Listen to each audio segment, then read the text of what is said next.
qué gusto. Les saludamos nuevamente desde su programa La Familia. Hoy tenemos a un entrevistado muy especial y es para nosotros un gran honor entrevistar ahora al doctor Francisco Herrera Arauz. Francisco, ¿cómo está? Qué gusto verle, María Fernanda, un honor. Gracias por invitarme.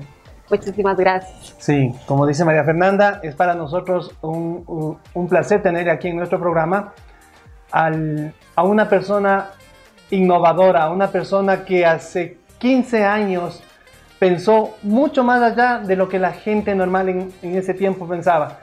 El periódico digital, el periódico vía internet.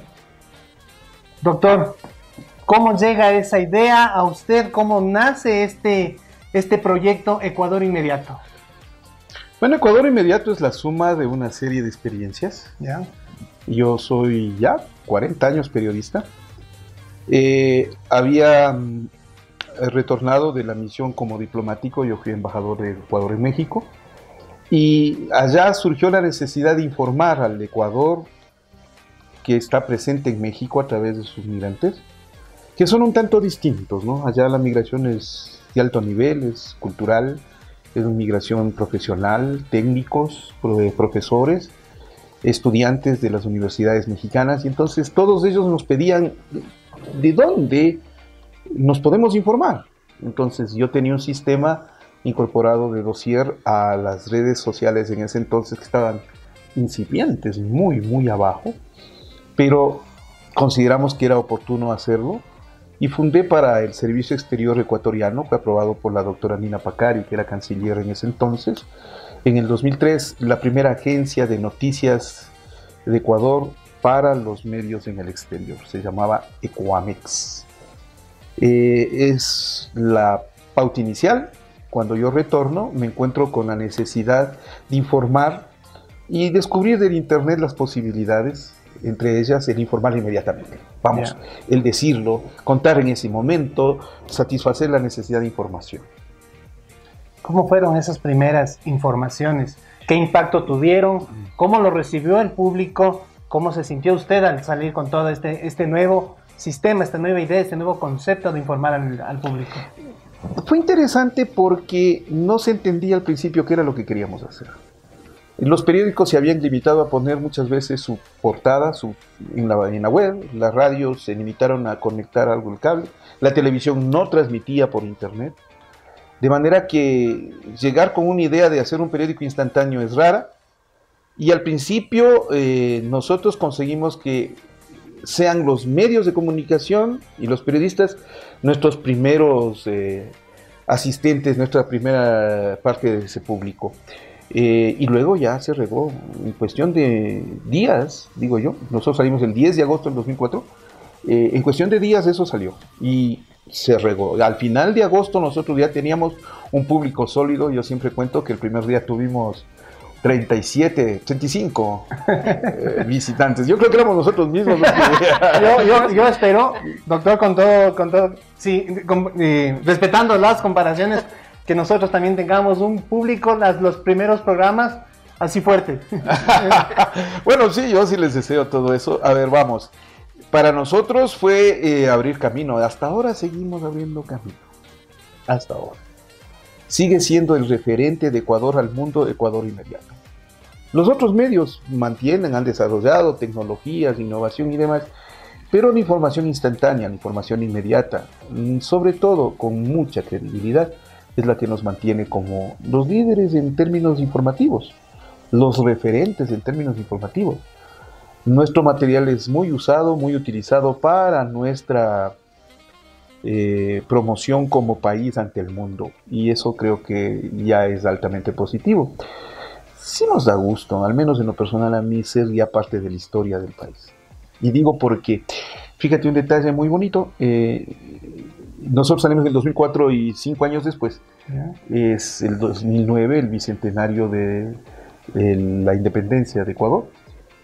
Y en un trabajo del doctor Jorge Salvador Lara, el historiador de la ciudad, ya reconoce la incorporación al sistema informativo mundial a través de Ecuador Inmediato. Lo menciona en su libro, en el libro de la crónica de los 200 años, me parece eso, no, ya vamos. Por favor. Exacto, y lo otro es que en algunos estudios que se han hecho ya de el Internet en América Latina y el periodismo informativo, nosotros constamos como los pioneros en el Ecuador. Es más que grato, más que grato. Una pregunta, perdona María Fernanda, que monopolice la entrevista, estoy muy emocionado, la verdad, es un placer inmenso para mí. ¿Cuántos pensaron que estábamos locos? Pasa por el apodo. Hace 15 años, Hace 15 años. Claro. Este agosto se cumple 15 años de que Ecuador Inmediato salió al aire.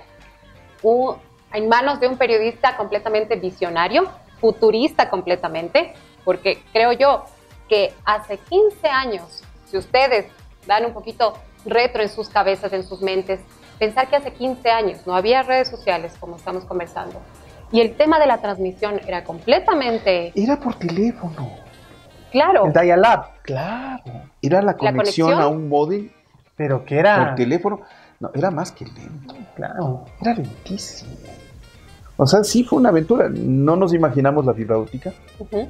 La fibra óptica vino a cambiar todo, ¿no? En 15 años estaremos diciendo, ¿se acuerdan cuándo? ¿Se acuerdan cuándo? Hacíamos el programa La Familia. Todavía con cámaras, Todavía con cámaras. Claro, es que toda la tecnología cambió radicalmente la forma de hacer comunicación en el país. Radicalmente. Ahora ya es tan ventajoso hacer comunicación que no es necesario una gran cantidad de equipos, una infraestructura inmensa, es muy sencillo. La presencia en el Internet democratizó mucho a los medios y los medios tradicionales están perdiendo muchísimo terreno de manera veloz porque no entendieron este cambio. En el momento en que yo aparecí no entendieron y más bien lo tomaron como un ataque, cuando debieron haberse incorporado a eso. No lo hicieron mucho más tarde y hasta ahora mantienen ese ritmo de seguir publicando los periódicos, mientras que la velocidad del Internet les va ganando la mano largamente a los canales, a las radios, sobre todo a los periódicos, a la prensa impresa, sobre todo a ellos, ¿no? Entonces, sí, no, en ese momento, vamos, no es fácil entender lo que está pasando con el Internet. Creo que todavía no es fácil entender lo que viene a futuro con el Internet, es algo sorprendente. Pero es otro mundo, y eso nosotros lo supimos entender en ese momento y yo espero en este tiempo dar el paso para entenderlo mejor a lo que se viene. Francisco, viendo un poquito más el tema personal, ¿sí? Quisiéramos un poco topar varios temas personales, quitando el tema del periodista, quitando el tema político. Gracias. Dentro de las obras de Francisco Herrera Arauz, dentro de sus libros, hay una obra, podríamos decirlo así, que es El Poder de la Palabra. Uh-huh. El Poder de la Palabra comenzó en Ecuador Inmediato y ha sido uno de los productos claves dentro de la sociedad política ecuatoriana. Hay mucha gente, muchísima gente que diariamente nos escribe a Ecuador Inmediato y nos dice ¿por qué no regresa el doctor Francisco Herrera Arauz? Nos dice también por qué dejó el poder de la palabra. Queremos hoy queremos abrir nuestras puertas, nuestra familia, nuestro programa y preguntarle al doctor Herrera Arauz por qué dejó, por qué pasó esta pausa y que nos cuente un poco más en el tema personal que pasó. A ver, María Fernanda, yo no soy partidario de dar entrevistas y nunca para hablar de mi tema personal. Y desde ya, claro, muchísimas gracias y es para nosotros un gran honor y placer que podamos conversar un poco más y nos dé la apertura de poder tocar estos temas. Yo sí me abro un poco por lo que les conozco a ustedes y creo que es importante contarle al público una parte de lo que nos está pasando. A ver, yo soy diabético por herencia. Lamentablemente la diabetes ha asolado a mi familia de la peor manera. Mató a mis abuelos, a mis tíos abuelos, a mi padre, le tiene a mi madre postrada. Y yo enfrento la diabetes ya de un periodo de 20 años. 20 años es mucho. Me había mantenido totalmente controlada la diabetes. Eso para mí ya es un primer síntoma fuerte de que lo que podría venir en cualquier momento a un diabético es grave, porque esos temas no avisan. Y lo primero que se me presentó fue en el septiembre del 2017, un primer síntoma que presumía la presencia de un quiste en la próstata, lo cual hace suponer un presunto cáncer. De inmediato, los llamados a los médicos, el tratamiento, comencé a hacer las visitas periódicas a los médicos y el tema del índice prostático iba creciendo, todavía se mantiene creciendo, lo cual era parte de la preocupación. Sin embargo, yo había llevado a cabo un ritmo de trabajo muy fuerte, a momentos, esto lleva hasta 16 horas al día, no me van a creer. Hacer un periódico instantáneo con todos los... Demanda muchísimo. Hasta 16 horas al día. Sábados, domingos, uno prácticamente se casa con el trabajo. Y esa fue la parte. Me dediqué realmente a trabajar, a levantar, a construir todo esto. Y en buena medida creo que me olvidé de mí. El 26 de junio del año pasado ya no pude levantar. Ya no pude hacer esto, que es un gesto cuando te levantas de la cama y de pronto no puedes. La revisión urgente, la clínica. Tengo un hermano que es un cardiólogo estupendo, el doctor Bolívar Herrera Arauz, quien me dio la atención inmediata, los chequeos correspondientes y se sorprendieron con una arritmia cardíaca sinusual que se sumaba al problema de la diabetes y se sumaba al problema de la próstata. Esa arritmia cardíaca sí ya obligó a que pare. Obligatorio para ahí porque el riesgo de una arritmia es grave porque o te cae un infarto o puede terminar en muerte súbita. Y ese riesgo se corría desde ese momento si no se controlaba. Entonces la necesidad de parar, de frenar, para mí fue una decisión muy difícil. No es fácil. No es fácil. Estando enfermo, llevando el ritmo que llevaba y con los problemas que enfrentábamos y seguimos enfrentando aquí en Ecuador inmediato, como son a diario los problemas, en el medio de comunicación son más que comunes, en el trabajo son más que comunes, tomar la decisión de que algo tenía que cortar. Y lamentablemente la obligación fue en el poder de la palabra. Lo otro fue acortar mis tiempos de trabajo, reducir el horario a un máximo de 4 horas al día, obligatorio, entrar en una dieta rigurosa, estricta y a más que eso un tratamiento intenso, molestoso. Llevar eso adelante es difícil, créanme, porque todo es por dentro. Así es. Todo es por dentro. Y todo está acá. Exactamente. También todo está acá. Pero no se refleja físicamente. Porque en el físico estamos bien. Claro. Bueno, en algunos casos mejor. Obviamente. Más de la cara. Porque el problema no es acá, el problema es Bueno, sí, yo hacía anécdota porque más de una persona que me ve, que de los buenos amigos con los que me he topado es, no, pero se te ve bien. Y claro, sí, en realidad, exterior, físicamente sí, pero adentro el problema es un tanto serio. El corazón avisa. Así es. La próstata no se ve. El problema de la diabetes Entonces, tampoco. Sí, Y El asesino invisible, ¿no? Claro. El asesino silencioso. correcto, como no lo ves, entonces crees que la persona está bien. Uno se siente bien. Y eso es lo delicado o lo peligroso, porque no alertas a los síntomas que pueden surgir.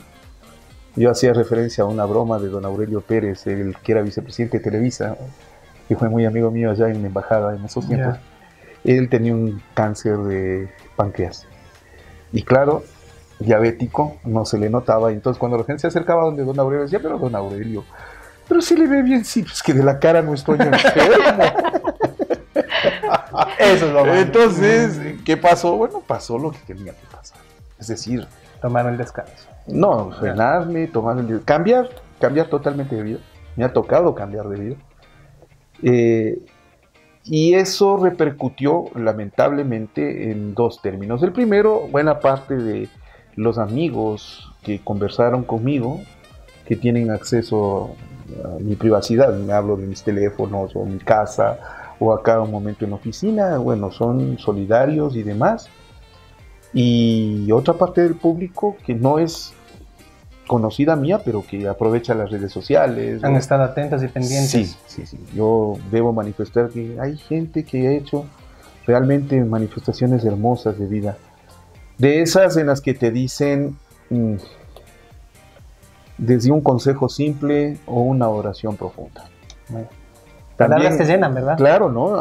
O de los que se improvisan como médicos y te recomiendan tal o cual cosa. O aquellos que te critican por haber permitido que la enfermedad te crezca. Es por eso que hace unos días atrás yo publiqué en mi cuenta de Facebook, ante la avalancha de consejos, de razones: yo necesito tu apoyo, no tu juicio. O sea, si me van a apoyar, y les pido que me apoyen, las oraciones son buenas, las palabras cálidas son hermosas, la cercanía es mucho más, la soledad duele en estos casos. Entonces esa es la forma. Lo otro déjenlo para más tarde. Digo esto porque alguien del público, una señora, escribió en términos insultantes al ver una entrevista mía que hice para un especial de Ecuador Inmediato en El Poder de la Palabra, acusándome de que el gobierno me había callado, y que yo me había vendido al gobierno y que por eso no estaba enfermo. Claro, la señora no sabe lo de cada uno, ¿no?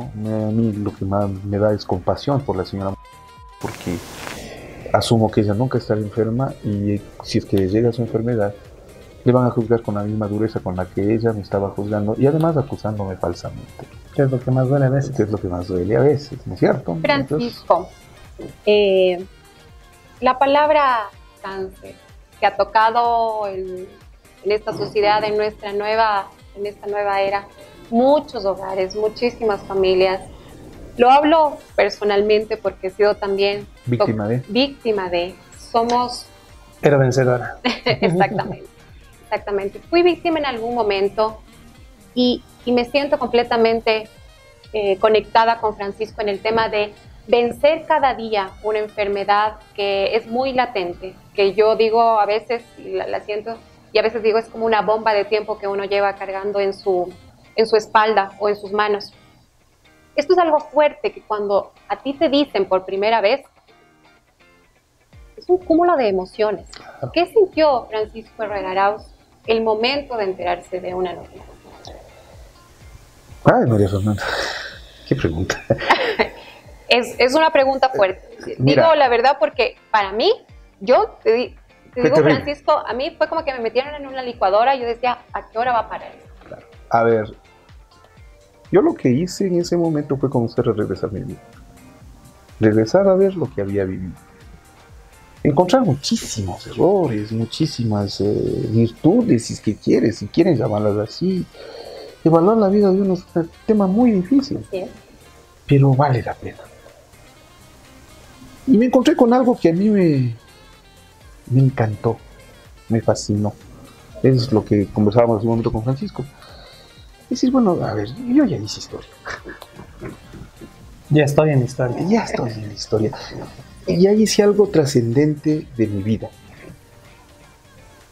No he tenido la fortuna de tener hijos, no me he casado. Me encantaría tenerlo. Pero ya a estas alturas y con un problema de esto, lo que uno tiene que hacer es mirar su pasado a ver cuán positivo ha sido. Así es. Y remediar los males si es que los has cometido. Y lo que te queda de vida, bueno, vamos a invertirla mejor. O sea, vamos a hacerlo mejor, por favor. Y digo esto porque ustedes no tienen idea mi afán por regresar, mi desesperación por volver. Tengo toda la gana de volver. Cómo me encantaría que en este programa les dijera, mañana vuelvo, hoy tarde vuelvo, y volvamos a hacerlo y volvamos a construir. Depende del tratamiento, depende de los médicos, depende de las condiciones de salud, que para mí son muy importantes. Ahora se han vuelto muy importantes y les voy a hacer el caso necesario. Sí, y así debo enfrentarlo. Así es. Es que es lo mínimo. No, es lo mínimo. Es lo mínimo, es lo mínimo. Francisco, una pregunta. Regresando, retomando su legado, Ecuador Inmediato. Cumplimos 15 años.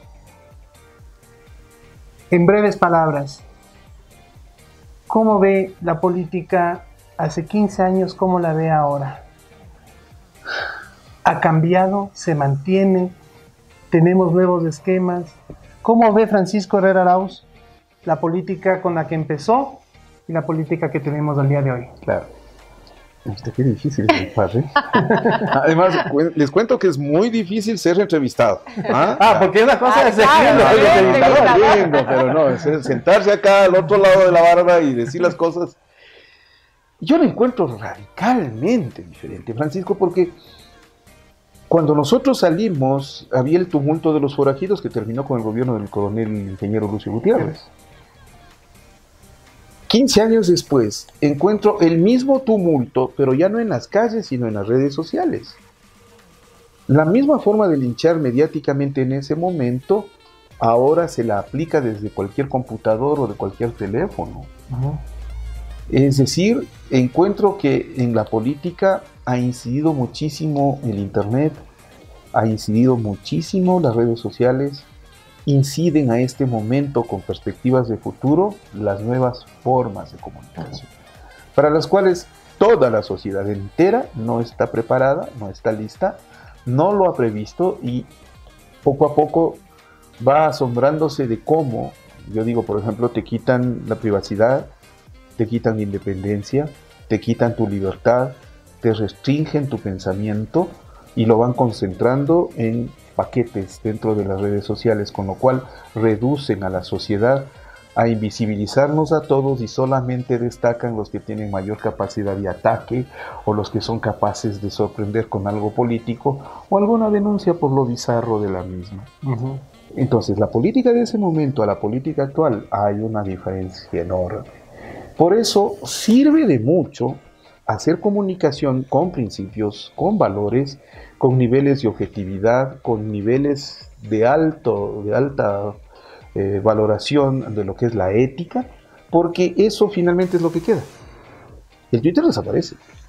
La acusación en redes sociales puede perderse, pero si en en Internet queda una versión honesta, directa, verdadera de lo que ha sido, es la que prevalecerá. Es la que va a prevalecer. Además de eso, no te olvides que queda para siempre. Así es. La gran diferencia de la historia es eso. En este momento las redes sociales van a pesar y mucho, ya vas a ver en esta campaña electoral, ya vas a ver a futuro en los próximos gobernantes. Mandará mucho el e-government, entendido desde lo político. Desde lo político. Ya. Mandará muchísimo.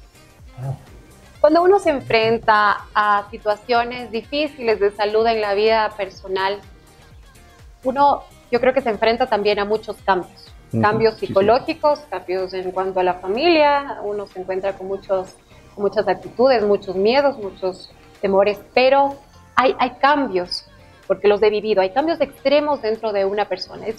Yo creo que uno vive un antes y un después. ¿Cómo es el nuevo Francisco Herrera Arauz? ¿Qué cambió después de eso? A ver, no hay nuevo todavía. Yo aspiraría que en realidad se dé. Quiero salir de esto. Estoy peleando por eso. Estoy peleando por volver a lo que es mi profesión. Estoy peleando por volver a mi vida. Menos mal, siempre llevé una vida prudente y organizada. Y cuando me refiero a eso, por ejemplo, no soy amigo del alcohol, no me gusta para nada, absolutamente. Más bien he sido partidario del hogar, de la casa. Adoro estar leyendo libros o viendo películas, ahora que Netflix me chifla mucho. Sí, la verdad, me encanta. Y entonces ahí no hay mayores cambios. Lo que sí hay cambios es en la actitud. Exactamente. Te vuelves más sensible. Ves la vida con otros ojos. Exactamente. Valoras cosas que tal vez antes no las valorabas, que estaban ahí, y tú las ves y dices, se te hace un mundo lleno de colores diferentes, y dices, wow, o sea, estoy vivo un día más, ese día lo Sí. exploto y amo más a la gente. Claro, que yo por está en el ejemplo, mundo. en estos días extraño mucho a mi padre, porque mi padre murió hace 35 años, o sea, le extraño. Me encantaría que esté al lado el viejo. Adoro más el tenerle a mi madre cerca. Adoro más, créeme, el tener a mi madre cerca. He ido a buscar gente que estaba muy lejana, por la que sea, ni siquiera nos habíamos peleado, no había nada de eso, pero estaba muy lejana. Trato de comunicar más lo que yo soy, porque lo que el público conoce de mí es solo mi faceta como periodista.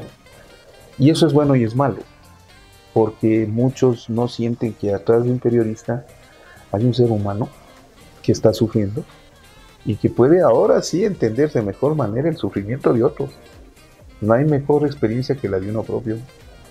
La experiencia transmitida de otros es de otros. Valedera, pero es de otro. Exacto. Y entonces eso sí cambia. ¿Y eso va a conseguir un hombre nuevo? Sí. La pregunta del millón, Francisco. Hijo. La pregunta del millón. ¿Había ¿Qué más? pasaría? ¿Qué pasaría si mañana Ecuador inmediato queda, digámoslo, en otra etapa? ¿A qué se dedicaría Francisco Herrera? Ay. Bueno, yo quiero Yo tengo- contarles, antes de que, perdón, que le corte, antes de que empiece y se inspire Francisco, quiero contarles un chisme aquí entre nos. Que Francisco tiene una voz espectacular y canta como Los Ángeles. Actualmente cantó para mí. Cantó con Los Son Ángeles. otras etapas que tal vez ustedes no lo conocen, pero nos ha dado la oportunidad, Francisco, de conocerlo un poco más como persona, más sus virtudes. Aparte de la parte periodística, hemos tenido el orgullo y el honor de conocerle en eso. Entonces, por eso me atrevo a topar esos temas. Sí. Siempre me gustó cantar. Siempre me gustó cantar y me encantó siempre determinado tipo de música. Adoro todo tipo de música, eso sí, a excepción del reggaetón, no es de mi agrado, ni el heavy metal. Ok. Bailar sí un poquito. Lo demás, todo lo que sea música vale. Para mí es valioso, desde una composición simple hasta la más excelsa. Y en música siempre aprecié, admiré. Por ejemplo, algo que a mí me ha gustado toda la vida, que el canto gregoriano.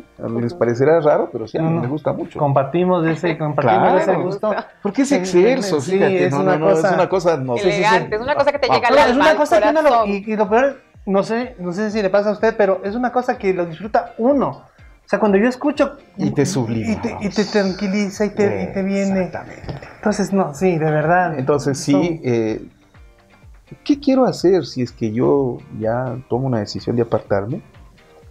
Me gustaría estudiar canto. Lo he confesado públicamente, me encantaría Le viene el entrar clavo. entrar a estudiar en algún instituto, estudiar muy seriamente. Lo he considerado. Otro es, tengo 7 libros en la cabeza que tengo que escribirlos. Antes de que me muera tengo que escribirlos porque esos libros tienen que salir. Estoy ahora mismo trabajando en 2. Uno es sobre el personaje que es Philip Ash. Philip Ash fue el agente de la CIA que trabajó en el Ecuador y reveló todas las situaciones que se darían a posteriori en el mundo. Yo fui la última persona que la entrevistó a Philip Ash en Cuba y tengo de ello un encargo de escribir un libro sobre lo que él relató. Estoy trabajando Primicia. en eso. Sí. Tenemos Primicia. la primicia. Y la otra es la necesidad de escribir un tema muy importante que es respecto a lo que fue la historia reciente del Ecuador en términos de subversión, de insurrección, de rebeldía juvenil. Yo ya hice un primer trabajo que fue la Guerra de los Cuatro Reales. Me encantaría ahora todo lo que fue ese periodo en los tiempos del ingeniero Félix Cordero, de mala recordación por cierto, pero bueno. Y esos son 2 temas que tengo que tratarlos. Hay otros más y hay que sentarse a hacerlo. El caso de Sandra Correa me llama muchísimo la atención, escribir sobre eso. Ya lo haré, se la debo a Sandra. Y vamos, hay muchas cosas que quisiera hacer. Francisco, si le pedirían a usted que escriba un libro alejado de la política y del periodismo ecuatoriano, ¿de qué escribe? Hay algo que me apasiona. Sí. Me encanta cómo se llena. Me encanta cómo se llena de. Fíjate que lo está pegando en el clavo, pues.